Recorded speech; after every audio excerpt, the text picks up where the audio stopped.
43 petits cercueils. C'est ce que les ouvriers ont trouvé dans les fondations de l'ancien couvent Sainte-Marguerite à Lyon, en 1993. 43 cercueils de bois grossiers, sans nom, sans date, cachés sous les dalles de pierre depuis plus de 2 siècles. Mais ce n'est pas le nombre qui a glacé le sang des archéologues. C'est ce qu'ils contenaient. Si cette introduction vous donne des frissons, n'hésitez pas à vous abonner et dites-nous en commentaire de quelle ville vous nous écoutez ce soir. Car cette histoire, celle de la famille Monro, est l'une des plus troublantes que les archives secrètes de Lyon aient jamais révélées. Une histoire qui commence dans le chaos sanglant de la Révolution française et qui se termine dans le silence le plus absolu. Un silence qui dure encore aujourd'hui. Nous sommes en 1791. La France révolutionnaire brûle ses églises et chasse ses prêtres. Lyon, deuxième ville du royaume, résiste farouchement aux jacobins parisiens. Dans ces ruelles pavées qui serpentent entre Rhône et Saône, l'odeur de la poudre se mêle à celle de l'encens des messes clandestines. Le couvent Sainte-Marguerite, joyau de l'architecture gothique lyonnaise, vient d'être fermé par décret révolutionnaire. Ces religieuses ont été chassées, ses biens nationalisés. Les hauts murs de pierre blonde, qui abritaient jadis la prière et la contemplation, ne résonnent plus que du silence de l'abandon. C'est dans ce contexte de chaos et d'opportunisme que la famille Monro fait son apparition. Philippe Monro, négociant en soierie de 42 ans, homme respecté des cercles bourgeois lyonnais, voit dans cette situation une occasion providentielle.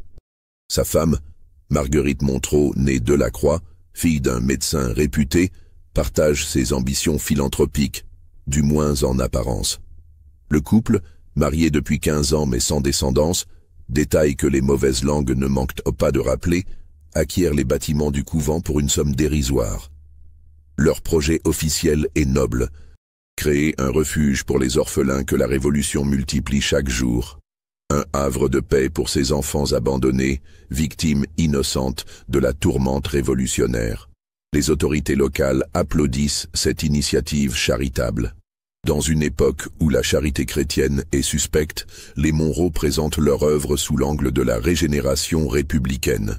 Ils promettent de transformer ces enfants perdus en citoyens vertueux, de les arracher à la misère pour en faire des membres utiles à la société nouvelle.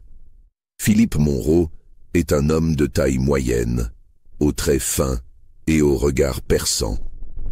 Ses cheveux châtains toujours parfaitement poudrés témoignent de son attachement aux anciens usages, malgré la mode révolutionnaire.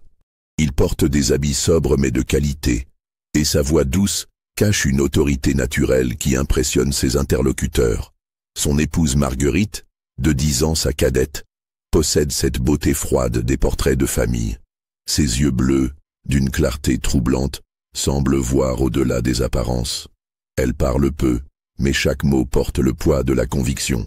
Le couvent qu'il rachète est un ensemble imposant de bâtiments disposés autour d'un cloître central.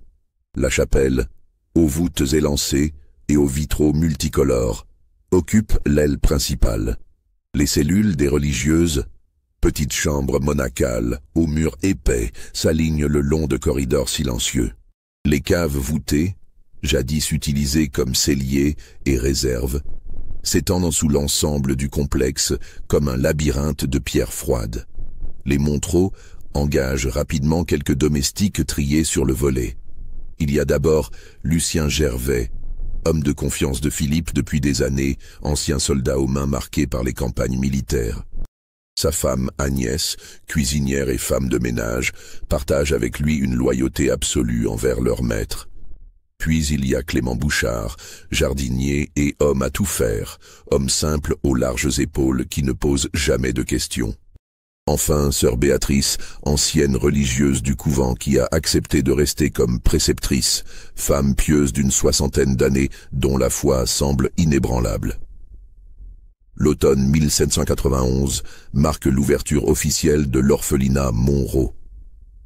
Les premiers pensionnaires arrivent par petits groupes. Des enfants de 3 à 12 ans ramassés dans les rues de Lyon ou confiés par des familles désespérées. Il y a là des fils de prêtres réfractaires, des filles de prostituées, des enfants de nobles guillotinés, bref, tout ce que la Nouvelle-France voudrait oublier. Marie-Clotilde Rousseau, sage-femme du quartier de la Croix-Rousse, se souvient encore de ce matin d'octobre où elle accompagna une jeune fille enceinte au couvent. Cette fille, Jeannette Moreau, n'avait que 15 ans et portait l'enfant d'un ci-devant comte exécuté quelques mois plus tôt. Les Monroe l'accueillirent avec une bonté apparente qui toucha le cœur de Marie-Clotilde. Madame Montrot avait des manières si douces, témoignera plus tard la sage-femme dans une lettre retrouvée dans ses effets personnels. Elle parlait à cette pauvre fille comme à sa propre sœur, lui promettait que son enfant grandirait dans l'amour et la protection. Elle lui caressa les cheveux avec tant de tendresse que j'ai cru voir une sainte. L'accouchement se déroule sans complication dans l'ancienne infirmerie du couvent, transformée en salle de soins. Jeannette donne naissance à un garçon robuste aux yeux clairs. Marguerite Monroe assiste personnellement à la naissance, prodiguant encouragement et réconfort à la jeune mère. Elle baptise l'enfant du nom de Gabriel, messager de Dieu, dit-elle avec émotion. Mais Marie-Clotilde remarque aussi d'étranges détails. Les fenêtres de l'orphelinat sont murées aux 3/4, ne laissant passer qu'un mince filet de lumière. Quand elle demande pourquoi, M. Monroe explique avec un sourire paternel. La lumière corrompt l'âme de ces enfants déjà souillés par leurs origines. L'obscurité les purifie, les prépare à renaître dans la vertu républicaine. La sage-femme observe également que tous les miroirs ont été retirés des pièces communes. Ces enfants ne doivent pas voir leur reflet, explique Madame Monroe. Leur image leur rappellerait leurs parents corrompus. Nous effaçons leur passé pour construire leur avenir. Les premiers mois semblent se dérouler sans incident notable. Quelques visiteurs philanthropes sont reçus dans le grand salon du rez-de-chaussée, admirent l'ordre et la propreté des lieux, félicitent les Monroe pour leur dévouement. Ces visites, cependant, ne dépassent jamais le rez-de-chaussée. Les enfants, explique Philippe Monroe, suivent leurs leçons aux étages supérieurs et ne doivent pas être dérangés dans leur instruction. Lors de ces visites officielles, les Monroe présentent toujours les mêmes 8 enfants, proprement vêtus et parfaitement dressés, à réciter des poèmes patriotiques et des prières républicaines. Ces enfants, au regard étrangement vide, sourient mécaniquement et répondent aux questions par des phrases apprises par cœur. « Nous sommes les enfants de la République », disent-ils en chœur. « Nos parents nous ont abandonnés, mais la nation nous a adoptés. » Marie-Clotilde, présente lors de l'une de ses visites en sa qualité de sage-femme du quartier, remarque que parmi ces 8 enfants ne figure pas le petit Gabriel qu'elle a vu naître. Quand elle s'en enquiert discrètement, Madame Montrot lui répond que l'enfant est souffrant et reste alité. « Une faiblesse pulmonaire », précise-t-elle, « nous le soignons avec le plus grand soin. » Au printemps 1792, les premiers troubles commencent à se faire entendre. Pierre Vallet, boulanger de la rue Mercière, livre le pain quotidien à l'orphelinat. Il confie à sa femme qu'il n'a jamais vu un seul enfant dans les couloirs. « C'est étrange », murmure-t-il en rentrant de sa livraison matinale. « On entend bien du bruit là-haut, des voix, parfois des pleurs, mais jamais un visage à la fenêtre, jamais un rire dans la cour. » Pierre remarque aussi que les quantités de pain commandées ne correspondent pas au nombre d'enfants officiellement hébergés. L'orphelinat est censé accueillir 30 pensionnaires selon les registres municipaux, mais les commandes de pain ne dépassent jamais l'équivalent d'une quinzaine de personnes. Où sont les autres, se demande-t-il. Mangent-ils si peu? Sa femme, Catherine Vallet, femme pieuse et curieuse, décide de se renseigner discrètement. Elle interroge Marie-Clotilde, qui n'a plus de nouvelles de la jeune Jeannette depuis son accouchement. La sage-femme a bien tenté de prendre des nouvelles, mais Madame Monroe lui a répondu que la fille était repartie chez sa famille en province avec son enfant. Étrange, pense Marie-Clotilde, elle m'avait dit être orpheline et sans famille. Catherine Vallet mène sa propre enquête. Elle questionne les commerçants du quartier, les domestiques des maisons bourgeoises, les femmes du marché. Petit à petit, elle reconstitue l'arrivée de dizaines d'enfants à l'orphelinat sur une période de 6 mois. Mais aucun de ces enfants n'a jamais été vu en train de sortir pour une promenade, une course ou même pour se rendre à l'église. D'autres témoignages troublants commencent à circuler. Sœur Agnès, l'une des dernières religieuses du couvent chassée par la Révolution, vit désormais cachée chez une famille pieuse du quartier. Elle raconte à demi-mot que les Monroe ont transformé l'ancienne chapelle en...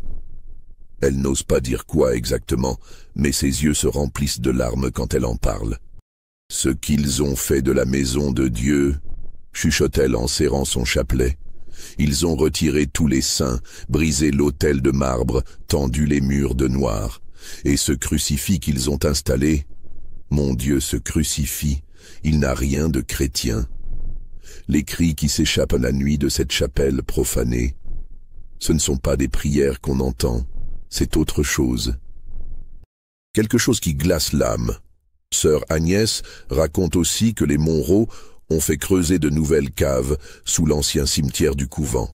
Des ouvriers de passage, engagés pour quelques jours seulement, ont parlé de travaux étranges, des niches dans la pierre, des canalisations bizarres, des installations dont ils ne comprenaient pas l'usage. Ces ouvriers, bien payés pour leur silence, n'ont jamais donné de détails, mais leur visage en disait long sur ce qu'ils avaient vu. Antoine Perrin, marchand de charbon qui approvisionne l'orphelinat, fait une découverte troublante lors d'une livraison hivernale. Descendu dans les caves pour décharger sa marchandise, il découvre que les Monroe ont aménagé les lieux de façon pour le moins inhabituelle. Des cloisons de bois divisent l'espace en petites cellules, chacune équipée d'un simple bas-de-flanc et d'un seau. L'odeur qui règne dans ces caves, mélange d'humidité, d'excréments et de quelque chose d'autre qu'il ne parvient pas à identifier, le prend à la gorge. Monsieur Monroe m'a expliqué que c'étaient des chambres de pénitence, raconte Perrin à sa femme. Pour les enfants désobéissants, qu'il disait, mais l'odeur, cette odeur de mort qui traînait là-dedans, et ces taches brunes sur les murs, on aurait dit du sang séché. Vous ressentez déjà cette atmosphère oppressante? Si ces révélations vous donnent des frissons, n'hésitez pas à liker cette vidéo et dites-nous en commentaire ce que vous pensez qu'il se passe réellement derrière ces murs. L'été 1792 apporte avec lui une découverte macabre qui va tout changer. Jacques Beaumont, ramoneur de profession, est appelé pour nettoyer les cheminées de l'orphelinat. Son travail l'amène dans tous les recoins du bâtiment, des caves aux combles. Ce qu'il découvre dans l'ancien dortoir des religieuses le marquera à vie. « J'ai vu l'enfer », écrira-t-il plus tard dans son testament, retrouvé après sa mort en 1834. Des enfants attachés à des lits de fer, si maigres qu'on voyait leurs côtes à travers la peau. Leurs yeux, mon Dieu, leurs yeux étaient comme éteints, comme s'ils avaient perdu leur âme. Ils ne pleuraient même plus, ils gémissaient comme des animaux blessés. Beaumont raconte qu'il a compté au moins 20 enfants dans ce dortoir, tous dans un état de maigreur extrême. Leurs cheveux avaient été entièrement rasés, et leur corps portait des marques qu'il préfère ne pas décrire en détail. Certains avaient les poignets et les chevilles marqués par des liens, d'autres présentaient des cicatrices étranges sur le torse et les bras. Quand il a voulu fuir immédiatement, Monsieur Monroe l'a retenu par le bras avec une force surprenante. « Ce que vous voyez ici est nécessaire, » lui dit-il d'une voix glaciale. « Ces enfants sont nés dans le péché, nous les purifions. C'est un processus difficile, mais indispensable pour leur salut éternel. » Philippe Monroe explique alors sa théorie à l'ouvrier terrifié. Ces enfants, nés de parents corrompus, prostitués, nobles décadents, prêtres parjures, portent en eux la souillure héréditaire de leurs géniteurs. Seule une purification extrême peut les sauver de la damnation. Nous brisons leur corps pour libérer leurs âmes, affirme-t-il avec le calme d'un prédicateur. La souffrance terrestre les préparera aux joies célestes. Le ramoneur apprend ainsi l'existence des chambres de pénitence aménagées dans les anciennes cellules. Chaque enfant y passe plusieurs heures par jour, dans l'obscurité complète, à réciter des prières de repentir copiées 100 fois sur des ardoises. Ceux qui montrent des signes de résistance spirituelle subissent des traitements correctifs. Privation de nourriture pendant des jours, bains glacés dans des cuves de pierre, position douloureuse maintenue des heures durant. Beaumont découvre aussi l'ancienne chapelle, transformée en salle de purification. Un crucifix de bois noir domine l'espace, entouré d'instruments qui ressemblent davantage à des outils de torture qu'à du matériel pédagogique. Des chaînes pendent du plafond, des tables de pierre sont équipées de sangles de cuir, et dans un coin, une roue de bois permet de suspendre un corps dans des positions atrocement douloureuses. Madame Monro, qui jusque-là semblait si douce, révèle ici sa vraie nature. Elle supervise personnellement les séances de correction spirituelle, avec une ferveur qui glace le sang. Vêtue d'une robe noire qui lui donne l'allure d'une religieuse, elle dirige les exercices de repentir en récitant des psaumes de sa voix cristalline. Elle leur parlait comme s'ils étaient des démons, témoigne Beaumont. Elle leur répétait qu'ils étaient nés maudits, que seule la souffrance pouvait les racheter de leurs péchés originels. Et ces pauvres petits, ils finissaient par le croire. Ils demandaient eux-mêmes leur punition, ils se flagellaient en pleurant de gratitude. Le ramoneur observe également un rituel particulièrement troublant.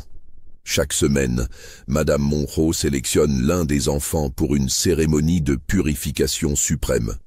L'enfant choisi, généralement le plus faible ou le plus malade, est conduit dans la chapelle profanée où se déroule un simulacre de messe noire. L'enfant est attaché au crucifix inversé et Marguerite Monro procède à ce qu'elle appelle l'extraction de l'âme corrompue. Je n'ai jamais revu les enfants qui subissaient cette cérémonie, écrit Beaumont dans son testament.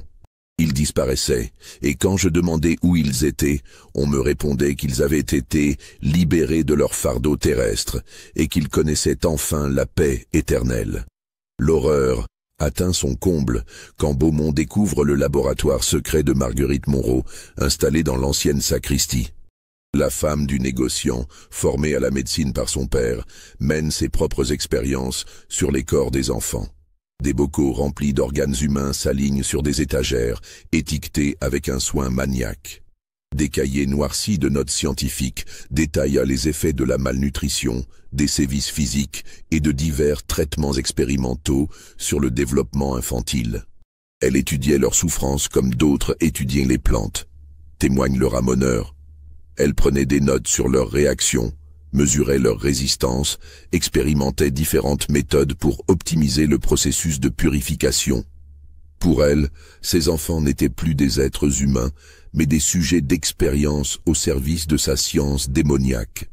Beaumont, terrifié mais conscient de son devoir moral, tente d'alerter les autorités. Mais nous sommes en pleine terreur révolutionnaire et les Monro ont su s'attirer les bonnes grâces des jacobins locaux par leurs discours sur la régénération républicaine et leurs généreux dons aux œuvres patriotiques. Quand le ramoneur se présente devant le comité révolutionnaire local, il se heurte à un mur d'incrédulité. Comment des citoyens si respectables, si dévoués à la cause républicaine, pourraient-ils être coupables d'actes si abominables ? Le président du comité, Jean-Baptiste Fouchet, homme intègre mais pragmatique, écoute poliment le témoignage de Beaumont, mais refuse d'y donner crédit. « Citoyen Beaumont, lui dit-il d'un ton paternaliste, nous vivons des temps troublés où la calomnie et la suspicion empoisonnent les cœurs. Les citoyens Monro sont des patriotes exemplaires qui consacrent leur fortune au bien public. Vos accusations sont non seulement infondées, mais dangereuses pour l'ordre républicain. On accuse même le ramoneur de répandre des calomnies contre-révolutionnaires, on le menace d'arrestation s'il persiste dans ses mensonges. Pire encore, on lui fait comprendre que les Monro sont sous la protection de personnalités puissantes à Paris et que toute action contre eux pourrait être considérée comme un acte de trahison envers la République. Mais Beaumont n'est pas le seul à s'inquiéter. Marie-Clotilde, la sage-femme, a mené sa propre enquête. Elle a recensé discrètement toutes les femmes enceintes qu'elle a accompagnées chez les Monro. 23, en 2 ans. 23 bébés qui auraient dû grandir dans l'orphelinat. Or, lors de sa dernière visite officielle, elle n'a vu que 8 enfants dans le salon de réception. Où sont passés les autres ? Se demande-t-elle avec angoisse. Elle interroge subtilement Madame Monro, qui lui répond avec son sourire habituel que certains enfants ont été adoptés par de bonnes familles républicaines. D'autres sont retournés chez des parents retrouvés après les troubles révolutionnaires. Des explications plausibles, mais qui ne convainquent pas la sage-femme. Marie-Clotilde décide de surveiller l'orphelinat depuis la rue. Cachée dans l'ombre d'une maison en ruine bombardée pendant le siège de Lyon, elle observe les allées et venues. Ce qu'elle découvre la bouleverse. Jamais aucun enfant ne sort de l'établissement. Jamais. En 2 mois d'observation, elle ne voit que les Monro et quelques domestiques. Plus troublant encore, elle remarque que ces domestiques transportent régulièrement de lourds sacs vers les caves. Des sacs dont la forme et le poids suggèrent un contenu humain. Ces sacs sont ensuite emmenés la nuit vers l'ancien cimetière du couvent, désaffecté depuis la Révolution, où Clément Bouchard, le jardinier, creuse régulièrement de nouvelles fosses qu'il referme avec soin. La sage-femme observe également un trafic nocturne étrange autour de l'orphelinat. Des voitures fermées arrivent parfois dans la nuit, déchargent des silhouettes humaines, souvent des femmes enceintes ou des enfants, puis repartent avant l'aube. Ces arrivées clandestines ne figurent sur aucun registre officiel et les nouveaux pensionnaires semblent disparaître dans les profondeurs de l'établissement sans laisser de traces. Un soir de novembre 1792, Marie-Clotilde assiste à une scène qui la marquera à vie. Une jeune femme, visiblement enceinte et en détresse, frappe à la porte de l'orphelinat. Elle supplie qu'on l'aide, explique qu'elle fuit son mari violent et qu'elle n'a nulle part où aller. Marguerite Monro l'accueille avec sa bonté habituelle, la fait entrer en la rassurant de sa voix douce. 3 jours plus tard, Marie-Clotilde voit Clément Bouchard creuser une nouvelle fosse dans le cimetière. Une fosse pour 2 corps, un grand et un petit. L'enquête de Marie-Clotilde l'amène également vers d'autres témoins. Elle retrouve plusieurs familles qui ont confié leurs enfants aux Monro dans l'espoir de leur offrir un avenir meilleur. Toutes ont reçu la même réponse quand elles ont voulu prendre des nouvelles.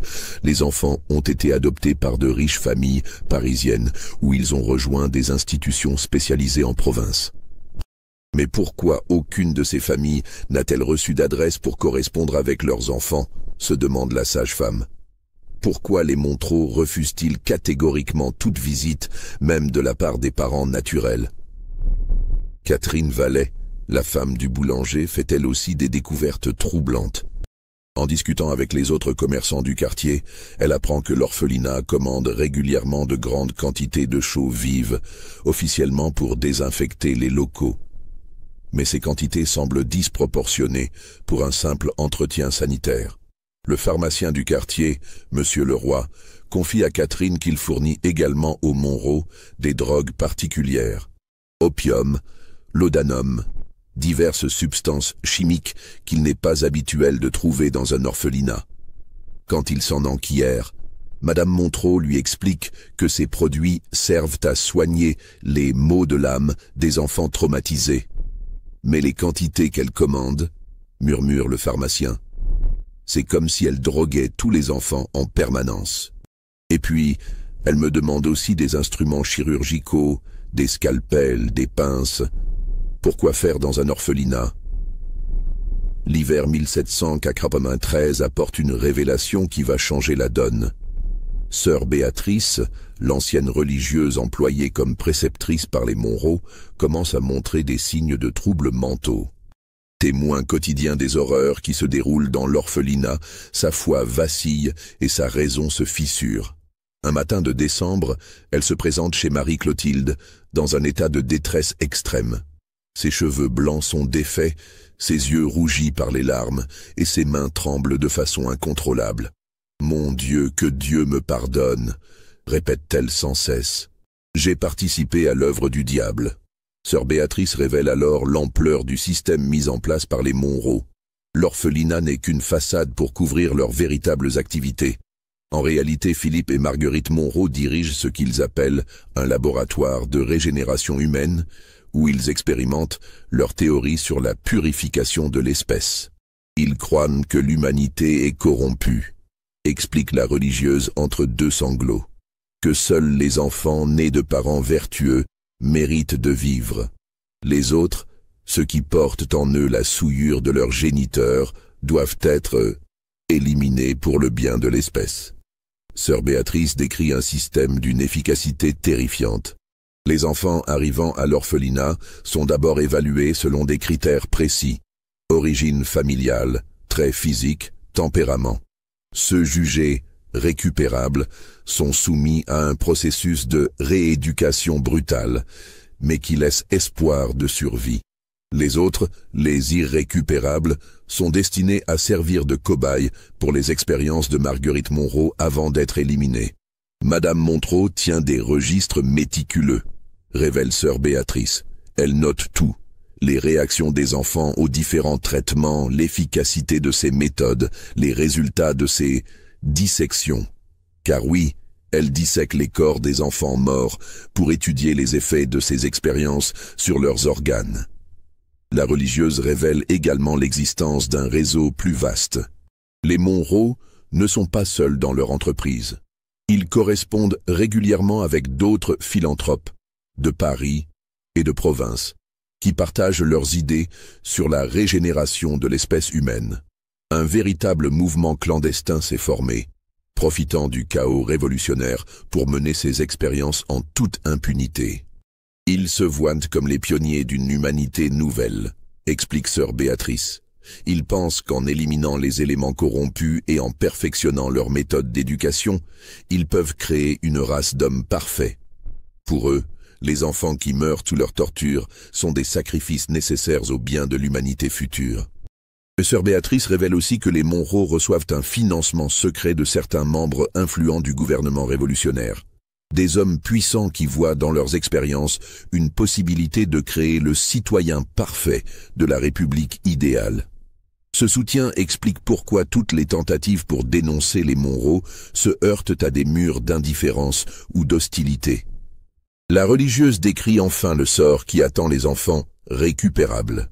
Ceux qui survivent au processus de purification sont envoyés dans d'autres institutions contrôlées par le réseau. Ils y deviennent des sujets d'expérimentation pour tester l'efficacité de l'éducation scientifique développée par les Monroe. Certains sont adoptés par des familles complices qui poursuivent leur conditionnement. D'autres disparaissent simplement dans les méandres du système. J'ai vu des enfants de 5 ans réciter des traités de philosophie morale après avoir été brisés et reconstitués selon les méthodes de Madame Monroe, raconte sœur Béatrice.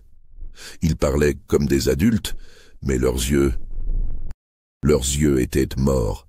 Ils avaient perdu tout ce qui fait l'essence de l'enfance, la spontanéité, la joie, l'innocence. Ils étaient devenus des machines à obéir. Le témoignage de sœur Béatrice bouleverse Marie-Clotilde, mais lui donne aussi la détermination nécessaire pour agir. Elle comprend qu'elle ne peut plus compter sur les autorités officielles, trop compromises avec les Monroe. Il faut agir par d'autres moyens. La sage-femme commence par rassembler discrètement tous les témoignages qu'elle peut recueillir. Elle retrouve Jacques Beaumont, le ramoneur, qui accepte de mettre par écrit ce qu'il a vu. Elle convainc Pierre et Catherine Vallet de témoigner également.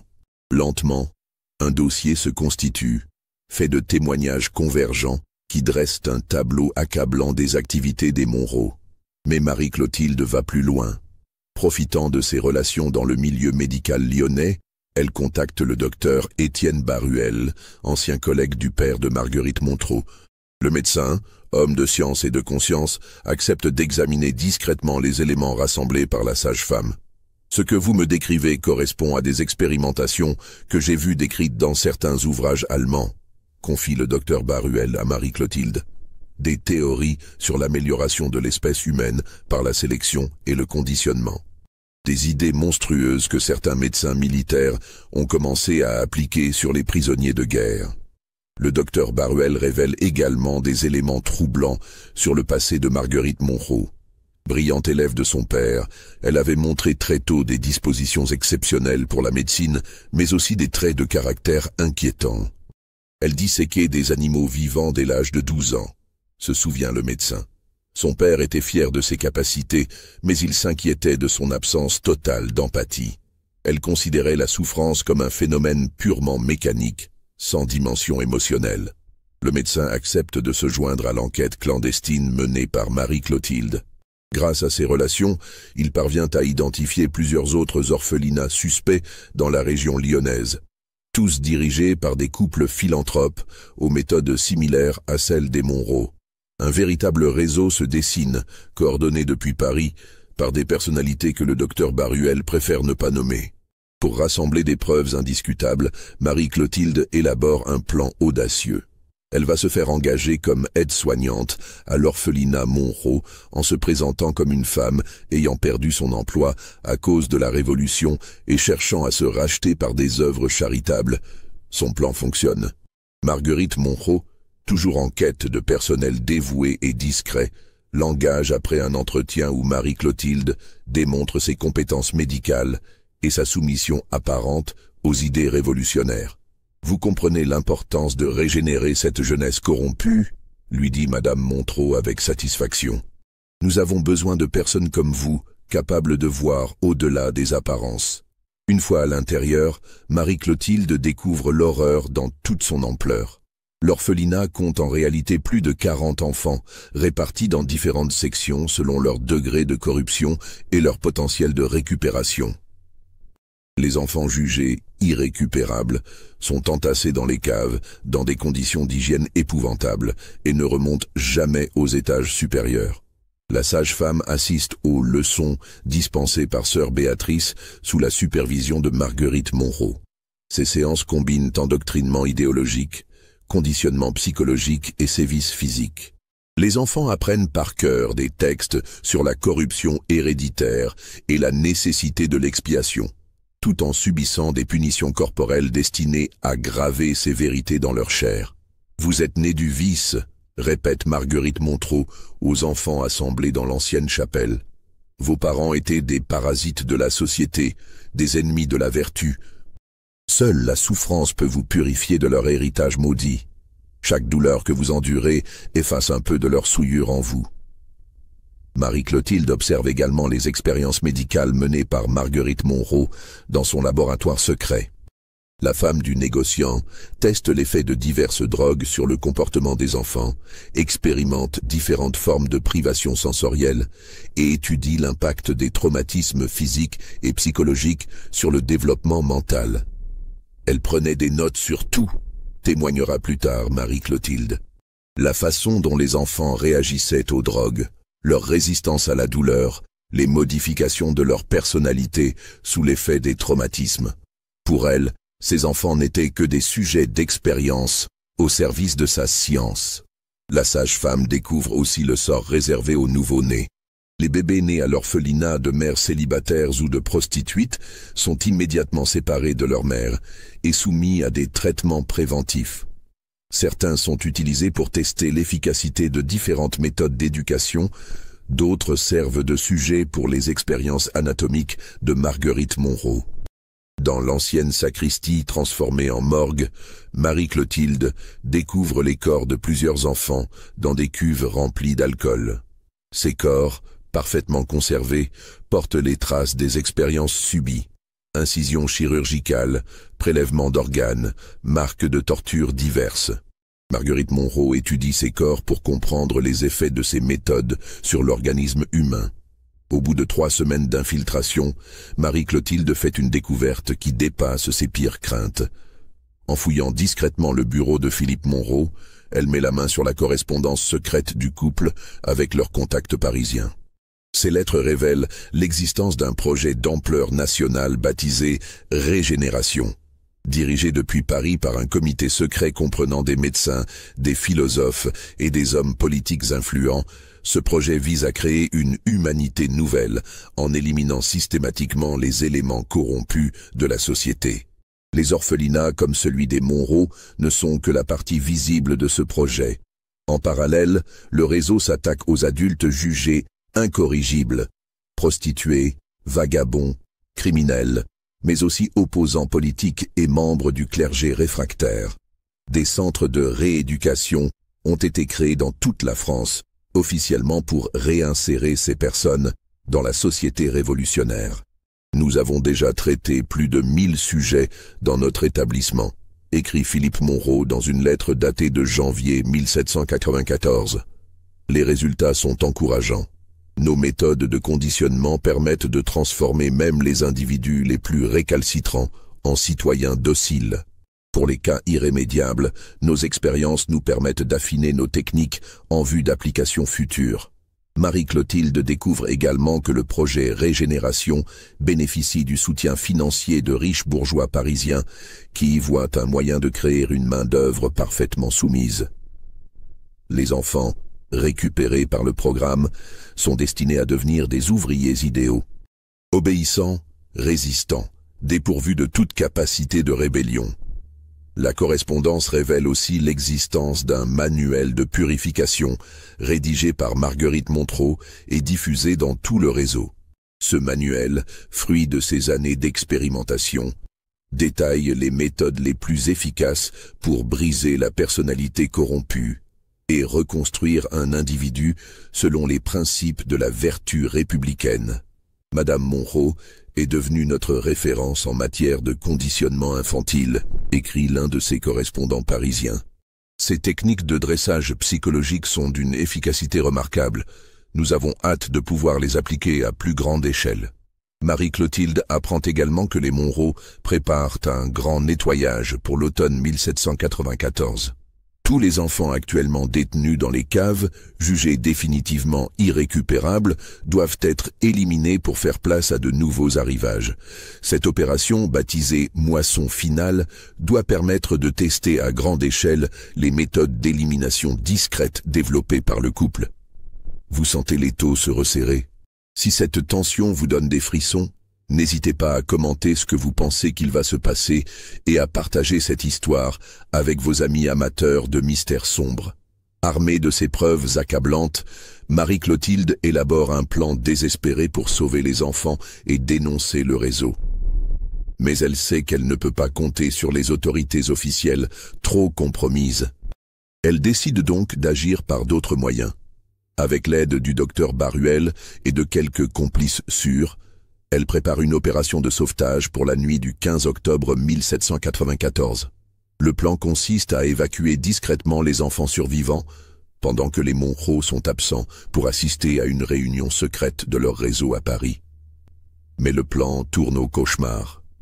Les Montereau, prévenus par un mouchard, rentrent plus tôt que prévu et surprennent Marie-Clotilde en train de libérer les enfants des caves. S'ensuit une confrontation terrifiante où Philippe Montereau révèle sa vraie nature. « Vous ne comprenez pas l'importance de notre œuvre », hurle-t-il en pointant un pistolet sur la sage-femme. « Ces enfants sont nés maudits, nous les sauvons de la damnation. Nous créons l'humanité de demain. » Marguerite Montereau, encore plus terrifiante dans sa froideur, ordonne à ses domestiques de rassembler les enfants qui tentèrent de fuir. « Tuez cette femme », dit-elle simplement, « et brûlez tout.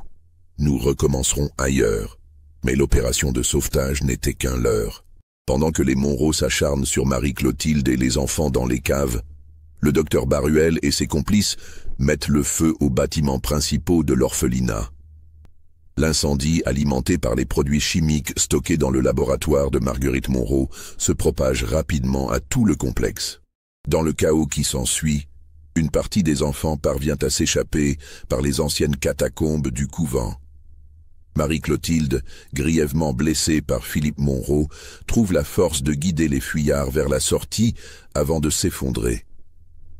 Les Montereau, tentant de sauver leurs précieux registres et leurs expériences, sont piégés par les flammes dans leur laboratoire souterrain. Leurs corps seront retrouvés quelques jours plus tard, carbonisés mais identifiables grâce aux bijoux que portait Marguerite. 12 enfants seulement survivent à cette nuit d'horreur. 12 enfants sur les 43 qui étaient détenus dans l'orphelinat. Les autres ont péri dans l'incendie, ou sont morts depuis longtemps des suites des expériences subies. L'incendie de l'orphelinat Montereau fait sensation dans Lyon, mais pas pour les raisons qu'on pourrait croire. Les autorités révolutionnaires, gênées par ce scandale qui risque de ternir l'image de la République, décident rapidement d'étouffer l'affaire. La version officielle est simple. Un incendie accidentel a détruit un orphelinat charitable, causant la mort tragique de nombreux enfants et de leurs bienfaiteurs. Les témoignages sur les expériences menées par les Monroe sont rejetés comme des délires contre-révolutionnaires destinés à discréditer les œuvres philanthropiques républicaines. Marie-Clotilde, mourante des suites de ses blessures, tente de témoigner depuis son lit d'hôpital. Mais ses déclarations sont attribuées au délire causé par la fièvre. Elle meurt quelques jours après l'incendie, emportant avec elle une partie de la vérité. Le docteur Baruel, principal organisateur du sauvetage, est contraint de fuir Lyon. Recherché pour incendie volontaire et propagation de fausses nouvelles, il trouve refuge en Suisse, où il mourra en exil, hanté par les images de cette nuit d'horreur. Les 12 enfants survivants sont dispersés dans différents orphelinats de la région. Traumatisés par des années de sévices, la plupart ne parviennent jamais à témoigner de façon cohérente sur ce qu'ils ont vécu. Leur état mental, détruit par les expériences des Monroe, les fait passer pour des malades mentaux dont les propos ne méritent pas crédit. Seule Marie Roussin, fillette de 9 ans qui avait réussi à s'échapper quelques mois plus tôt, garde suffisamment de lucidité pour raconter son histoire.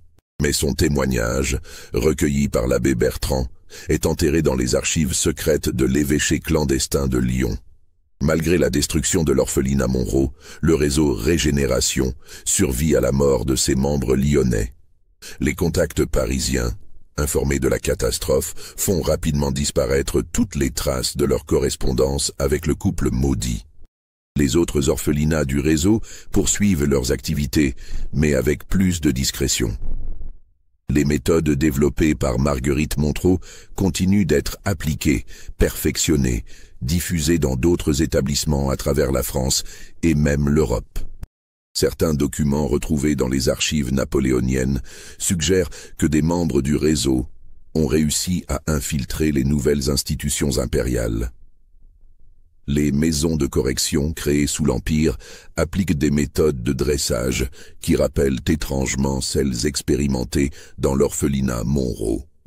Le projet Régénération évolue, se transforme, mais ne disparaît jamais complètement. Au XIXe siècle, on retrouve sa trace dans certains mouvements eugénistes, dans des théories sur l'amélioration de la race, dans des expérimentations menées dans les colonies. Jacques Beaumont, le ramoneur, quitte Lyon définitivement après l'incendie. Il s'installe dans un village reculé de l'Ardèche, où il vit en ermite jusqu'à sa mort en 1834. Dans son testament, retrouvé des décennies plus tard, il lègue une somme importante pour l'érection d'une chapelle dédiée aux enfants martyrs de l'orphelinat Monroe. Cette chapelle, construite dans le petit cimetière de Sainte-Eulalie en Royan, porte une inscription énigmatique. Aux innocents sacrifiés sur l'autel de la fausse science. Que Dieu accueille leurs âmes et pardonne à leurs bourreaux. L'inscription est accompagnée de 43 petites croix gravées dans la pierre. Sœur Béatrice, dont le témoignage avait permis à Marie-Clotilde de comprendre l'ampleur de l'horreur, sombre dans la folie après l'incendie. Internée dans un asile religieux, elle passe ses dernières années à réciter obsessionnellement les noms des enfants morts, comme une litanie expiatoire. Elle grave ces noms sur les murs de sa cellule, créant une chronique macabre que les religieuses effacent régulièrement. Pierre et Catherine Vallet, le couple de boulangers, cessent définitivement leur livraison dans le quartier de l'ancien couvent. Ils témoigneront plus tard que l'odeur de pain brûlé leur rappelait trop celle des corps calcinés retrouvés dans les décombres de l'orphelinat. Antoine Perrin, le marchand de charbon, développe une phobie des caves et des espaces confinés. Il ne descend plus jamais dans les sous-sols pour livrer sa marchandise, préférant perdre des clients plutôt que d'affronter ses démons. Les autorités consulaires puis impériales s'emploient méthodiquement à effacer toute trace de l'affaire Monroe. L'ancien couvent Sainte-Marguerite est rasé en 1802 sur ordre du préfet napoléonien. À sa place s'élève d'abord un marché couvert, puis un immeuble de rapport. Les archives municipales sont nettoyées des documents compromettants. Les registres de l'orphelinat, les témoignages des survivants, les rapports de police, tout disparaît mystérieusement. Même les registres paroissiaux de l'époque sont accidentellement détruits lors d'un incendie aux archives diocésaines. Les familles qui avaient confié leurs enfants au Monro reçoivent des indemnisations substantielles en échange de leur silence. Celles qui refusent voient leurs moyens de subsistance menacés, leurs emplois supprimés, leurs logements résiliés. La pression sociale et économique les contraint au silence. Une nouvelle histoire officielle est construite. L'orphelinat Monro était un établissement modèle, dirigé par des philanthropes exemplaires, victimes d'un tragique accident. Cette version s'impose peu à peu dans la mémoire collective, effaçant les souvenirs gênants. Les 12 enfants qui ont survécu à l'orphelinat Monro ne se remettent jamais complètement de leur traumatisme. Dispersés dans différents établissements, ils grandissent avec des séquelles physiques et psychologiques qui marquent toute leur existence. 3 d'entre eux meurent avant l'âge adulte, emportés par des maladies liées aux sévices subis. 4 autres sombrent dans la folie et finissent leurs jours dans des asiles. Les 5 derniers survivants parviennent à mener une vie sociale apparemment normale, mais restent marqués par leur expérience. L'un d'eux, devenu adulte, tentera de témoigner publiquement en 1834, 40 ans après les faits. Mais ces révélations sont accueillies avec scepticisme et il est finalement interné pour délire de persécution. Il meurt dans son asile en 1847, en répétant obsessionnellement les noms de Marguerite et Philippe Monro. Une survivante, Marie Dubois, devient religieuse et consacre sa vie à soigner les enfants maltraités. Elle ne parle jamais de son passé, mais ses collègues remarquent qu'elle ne supporte pas la vue des instruments chirurgicaux et qu'elle fait des cauchemars récurrents. Elle laisse à sa mort un journal intime où elle décrit en détail les horreurs vécues à l'orphelinat Monro. Malgré tous les efforts pour effacer l'affaire Monro, certains éléments du réseau Régénération survivent et évoluent. Les théories développées par Marguerite Monro sur le conditionnement humain trouvent un écho dans les milieux scientifiques du XIXe siècle. Des médecins aliénistes s'inspirent de ces méthodes pour traiter les malades mentaux. Des pédagogues reprennent ces théories sur l'éducation par la contrainte. Des anthropologues utilisent ces classifications des types humains corrompus pour justifier leurs théories raciales. Le manuel de purification rédigé par Marguerite Monro circule de façon clandestine dans certains milieux médicaux européens. Traduit en allemand et en anglais, il influence le développement de l'eugénisme et des théories sur l'amélioration de la race. Certains indices suggèrent que des descendants idéologiques des Monro ont participé aux expérimentations médicales menées dans les colonies françaises au XIXe siècle. Les méthodes de pacification appliquées aux populations indigènes rappellent étrangement celles testées sur les enfants de l'orphelinat lyonnais. En 1993, lors de travaux de rénovation urbaine dans le quartier de l'ancien couvent Sainte-Marguerite, les ouvriers font une découverte macabre qui relance l'intérêt pour cette histoire oubliée. En creusant les fondations d'un nouveau bâtiment, ils mettent au jour une cavité artificielle contenant 43 petits cercueils de bois grossier. L'analyse médico-légale révèle des détails glaçants. Les squelettes présentent des signes de malnutrition extrême, de fractures multiples non soignées, et surtout, de traces d'interventions chirurgicales grossières. Certains crânes portent des marques de trépanation, d'autres des perforations qui suggèrent des expérimentations sur le cerveau. Plus troublant encore, les corps ont été disposés avec un soin maniaque, selon un schéma précis. Chaque cercueil porte un numéro gravé dans le bois, correspondant apparemment à un système de classification. Cette découverte confirme l'existence d'un système d'expérimentation organisé et méthodique. L'expertise révèle également que la mort de ces enfants s'étale sur plusieurs années, confirmant que l'orphelinat Monro a fonctionné longtemps comme un centre d'expérimentation permanent.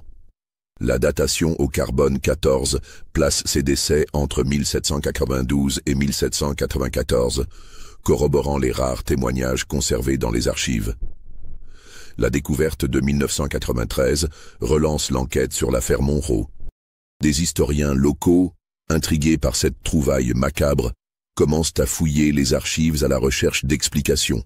Leurs recherches exhument peu à peu les témoignages oubliés, les correspondances dissimulées, les indices effacés. Le journal intime de Marie Dubois, retrouvé dans les archives de son couvent, apporte des révélations bouleversantes sur les méthodes employées par les Monroe. Ces descriptions détaillées permettent aux enquêteurs modernes de comprendre l'ampleur et la systématisation des expérimentations menées sur les enfants. Les recherches révèlent également l'existence de documents compromettants dans les archives nationales. Des correspondances entre Philippe Monroe et des personnalités parisiennes, classées secret d'État pendant 2 siècles, confirment l'existence du réseau Régénération et son soutien par des membres influents du gouvernement révolutionnaire. L'enquête moderne met aussi au jour des indices troublants sur la survie possible de certains membres du réseau.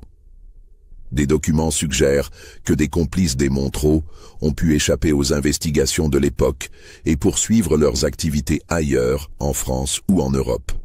L'affaire Monroe révèle l'existence d'un courant de pensée souterrain qui traverse les siècles français. L'idée que l'humanité peut être améliorée par l'élimination des éléments corrompus et le conditionnement des survivants réapparaît régulièrement sous différentes formes. Les théories développées par Marguerite Monroe sur l'hérédité de la corruption morale préfigurent les doctrines eugénistes du XXe siècle. Son manuel de purification annonce les méthodes de dressage psychologique qui seront plus tard systématisées par les régimes totalitaires. L'orphelinat Monroe peut être vu comme le laboratoire secret où se sont expérimentées pour la première fois des théories qui feront des ravages dans l'Europe du XXe siècle. Les 43 petits cercueils retrouvés en 1993 témoignent des premiers essais d'une science qui culminera plus tard dans les camps de concentration et les hôpitaux psychiatriques des dictatures.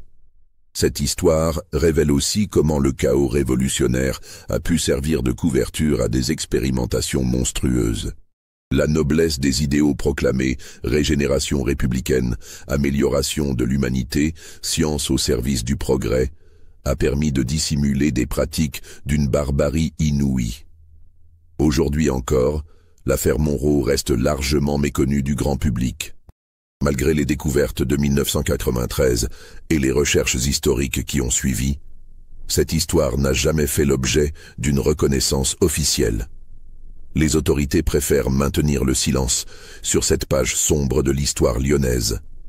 Les 43 petits squelettes ont été inhumés discrètement dans le carré des indigents du cimetière de Loyasse. Aucune stèle ne rappelle leur existence, aucun monument ne commémore leur supplice. Ils reposent dans l'anonymat, comme leurs bourreaux l'avaient voulu. Seul subsiste, dans le petit cimetière de Sainte-Eulalie en Royan, la chapelle érigée par Jacques Beaumont. Ces 43 petites croix gravées dans la pierre sont le seul témoignage public de cette tragédie oubliée. Les visiteurs rares qui s'arrêtent devant cette inscription énigmatique ne se doutent pas de l'horreur qu'elle commémore. Parfois, les habitants du quartier de l'ancien couvent Sainte-Marguerite rapportent d'étranges phénomènes. Des pleurs d'enfants qui semblent s'échapper des caves des immeubles modernes, des odeurs de médicaments qui flottent dans l'air certaines nuits, des silhouettes d'enfants aperçus aux fenêtres d'appartements pourtant vides. Ces témoignages, bien sûr, ne trouvent aucun crédit auprès des autorités. On les attribue à l'imagination populaire, aux légendes urbaines qui naissent spontanément autour des lieux marqués par la tragédie. Mais pour ceux qui connaissent la véritable histoire du couvent Sainte-Marguerite, ces manifestations prennent une résonance particulière. Car l'affaire Monroe pose une question qui hante encore notre époque. Comment des individus apparemment respectables, cultivés, animés d'idéaux élevés, peuvent-ils commettre de telles atrocités au nom de la science et du progrès? Comment une société peut-elle fermer les yeux sur de telles horreurs, puis s'employer méthodiquement à les effacer de sa mémoire?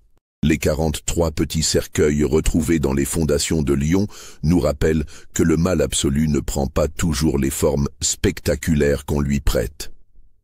Parfois, ils se cachent derrière les visages les plus avenants, se drapent dans les discours les plus nobles et accomplissent son œuvre de destruction à l'abri des regards, protégés par le silence et l'indifférence. Alors, que pensez-vous de cette histoire?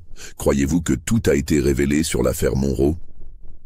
N'hésitez pas à partager vos impressions en commentaire, à vous abonner pour d'autres mystères sombres de l'histoire française et à partager cette vidéo avec tous ceux qui s'intéressent aux secrets enfouis du passé. L'histoire de la famille Monroe nous rappelle que certaines vérités, si terribles soient-elles, méritent d'être préservées de l'oubli. Non pour satisfaire une morbide curiosité, mais pour nous rappeler de quoi l'être humain est capable quand il cesse de considérer autrui comme son semblable. Les 43 enfants de l'orphelinat Sainte-Marguerite ne sont pas morts en vain si leur histoire nous aide à reconnaître et à combattre les Monroe de notre époque.